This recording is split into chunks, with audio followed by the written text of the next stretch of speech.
Desde hace décadas, el imperialismo estadounidense lleva a cabo una estrategia diseñada para derribar a los gobiernos árabes que no responden a sus intereses. De manera que en su momento cayeron Afganistán, Irak y Libia, tocándole el turno a Siria. Esto ya que los hechos que acontecen son producto de viejas maquinaciones llevadas a cabo de forma sistemática. Es así como desde hace 15 años Washington y sus satélites infiltraron en la nación árabe las fuerzas yihadistas utilizadas para derrocar a Muammar Gaddafi, con el fin de hacer lo mismo con Bashar al-Assad. Sin embargo, el apoyo brindado por Rusia e Irán lo impidió hasta ahora, cuando tan solo en 10 días el régimen se vino abajo. ¿Qué sucedió? Los detalles a continuación. ¿Quieres saber cómo se puede fundar la patria grande? Mira el final del video. Según el presidente del Centro de Estudios de Oriente Medio, Murad Sadiqzadeh, tanto la renuncia a la presidencia de Siria por parte de Bashar al-Assad como la rápida toma del poder por parte de la oposición armada no son producto de la casualidad ni pueden ser considerados como un hecho aislado. Todo es parte de un plan global que se viene gestando desde hace décadas. Si bien es cierto que la crisis siria comenzó como un enfrentamiento entre el gobierno y los sectores de oposición, se convirtió en una confrontación bélica, pues los grupos extremistas que se sumaron al conflicto no surgieron de manera espontánea, siendo así como un buen número de los combatientes integraban las fuerzas que derrocaron a Muammar Gaddafi en Libia. Estas fueron entrenadas y apoyadas por Occidente. En tal sentido, desde Washington y Bruselas manipularon el mosaico de intereses locales, regionales e internacionales para alcanzar sus fines. De modo que la caída de al-Assad lleva a un debilitamiento de Irán y las milicias libanesas, así como al empoderamiento de las fuerzas israelíes en el sur de Siria. Es así como Teherán consideraba a la República Árabe como un eslabón vital en el eje de la resistencia contra Tel Aviv, que abarca además al Líbano, Yemen y los grupos palestinos. Esto ya que Siria servía como un centro logístico crucial para que Irán pudiera brindar su apoyo a las fuerzas libanesas. De manera que la caída de Damasco corta la cadena de suministros. Esta situación fue aprovechada por Israel para invadir el sur de Siria, creando una supuesta zona de seguridad, una medida que no solo reforzó la posición hebrea, sino que privó a los persas de buena parte de su capacidad para contrarrestar las acciones imperialistas en la región, erosionando un pilar importante de su estrategia para el Medio Oriente. Según Sadiqzadeh, otro posible beneficiario de la debacle en Siria es Turquía, ya que Ankara celebra la salida de al-Assad y manifiesta sus planes de apoyo a las fuerzas de oposición que asumieron el poder. No obstante, es muy posible que lo sucedido no se produjera en coordinación con Turquía y solo sea una feliz coincidencia para Erdogan. Los analistas opinan que es muy pronto para declarar el fin de la agitación en Siria, pues la experiencia de Libia indica que un cambio abrupto de régimen rara vez conduce a la estabilidad. Por tal motivo, le esperan días aciagos a la nación árabe. Fue así como, tras el derrocamiento de Muammar Gaddafi en el 2011, no se logró alcanzar la paz. Como resultado, la nación africana se sumió en terribles confrontaciones entre los diferentes grupos que se repartieron el país, apoyados por las naciones occidentales, destrozando las esperanzas de millones de personas y dejando en la ruina a la nación más próspera de África. Por esta razón, los expertos temen que Siria tenga un destino similar. A ello se suma la amenaza inminente de una confrontación directa con Israel, motivo por el cual las tropas hebreas aprovecharon la oportunidad que les brindó la situación para destruir todo el armamento sirio que estuvo a su alcance. De modo que la caída de Damasco no es un acontecimiento local, pues tendrá repercusiones a nivel mundial. Es así como la guerra en Siria tiene dos elementos que se entremezclan. Por un lado, los conflictos internos y por el otro, un entramado de fuerzas regionales que tienen sus propios intereses con o sin guerra civil. La situación interna se vio afectada por años de incesantes combates y de falta de voluntad para llegar a acuerdos. Esto llevó a un aumento de la desigualdad económica, la fuga de trabajadores cualificados, el colapso de las instituciones, así como de las infraestructuras estatales y la fragmentación y corrupción de la élite política. Por tal motivo, la sociedad siria terminó desgastada por la falta de perspectivas, fracturándose profundamente. Sadiq Sadeh opina que la corrupción dentro del círculo íntimo del gobernante, la presión internacional y una guerra prolongada minaron el ánimo de Bashar al-Assad.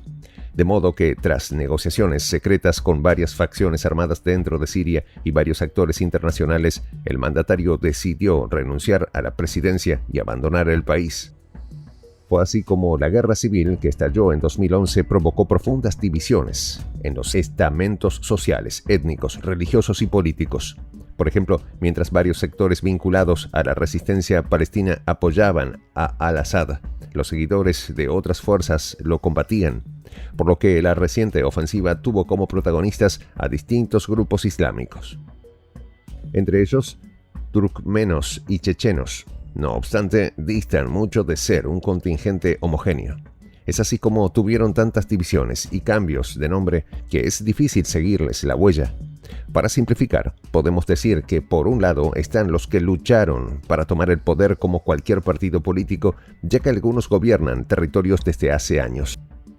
Por el otro, hay varios movimientos que manejan complejas agendas regionales que van más allá del territorio sirio, entre ellos el ISIS, cuyo objetivo desde el comienzo es crear un Estado en Siria e Irak regido por la ley islámica. Esta organización considera que la frontera entre ambas naciones es arbitraria, pues fue trazada por Francia y el Reino Unido en 1916.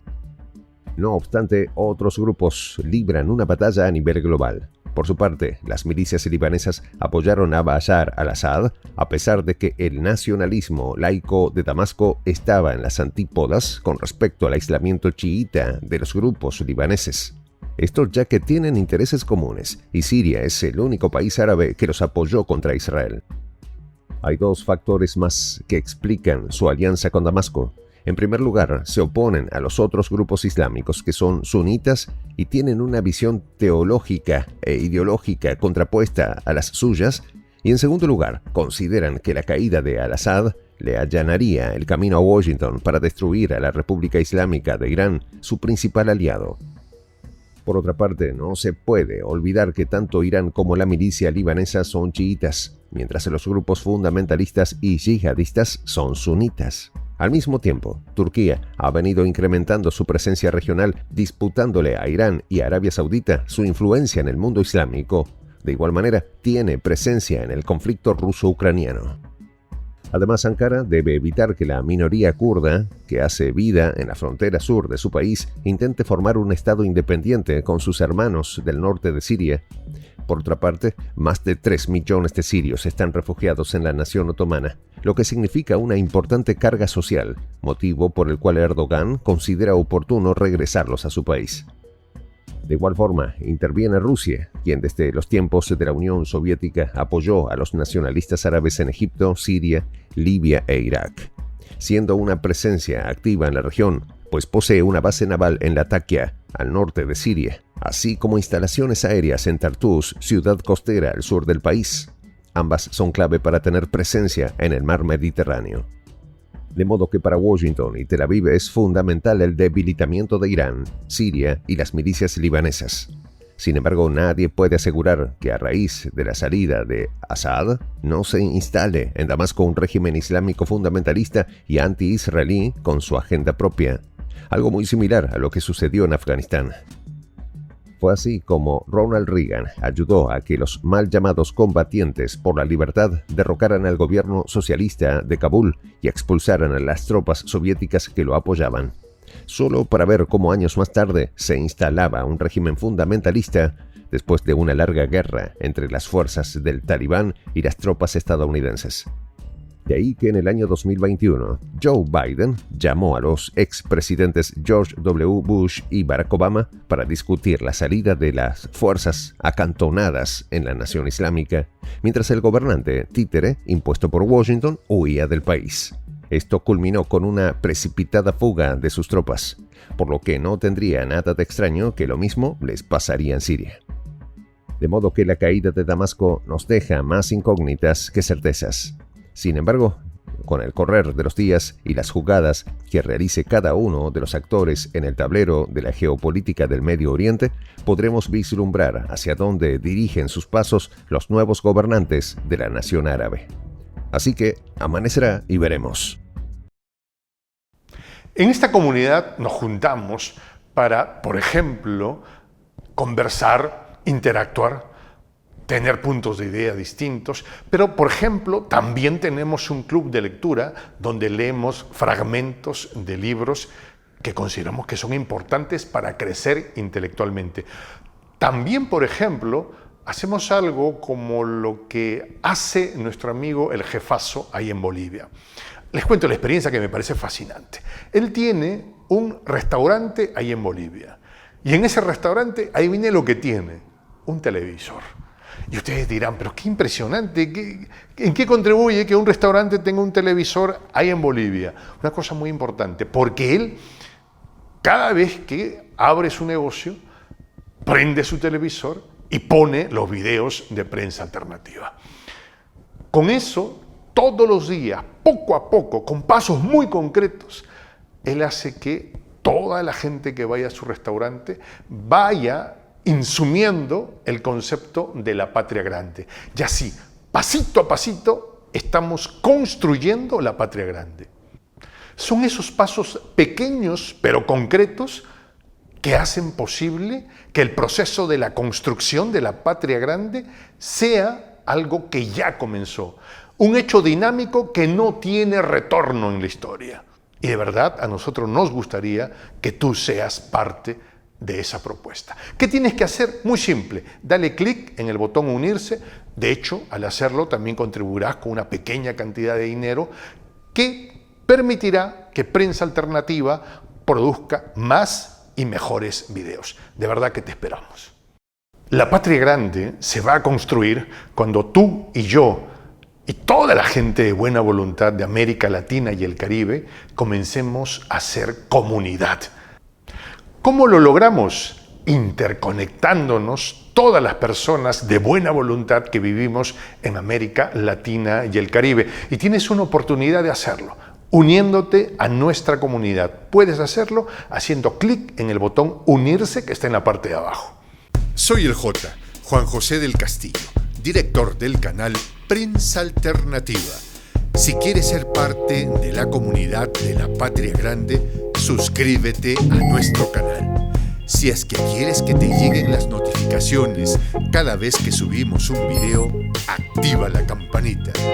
Si quieres apoyar a nuestro canal económicamente, puedes hacerlo a través de PayPal. El enlace está en la descripción del video. A nombre del equipo de Prensa Alternativa, me despido con esta expresión en el quechua milenario, Tupananchis Kama, cuya traducción es hasta volvernos a encontrar.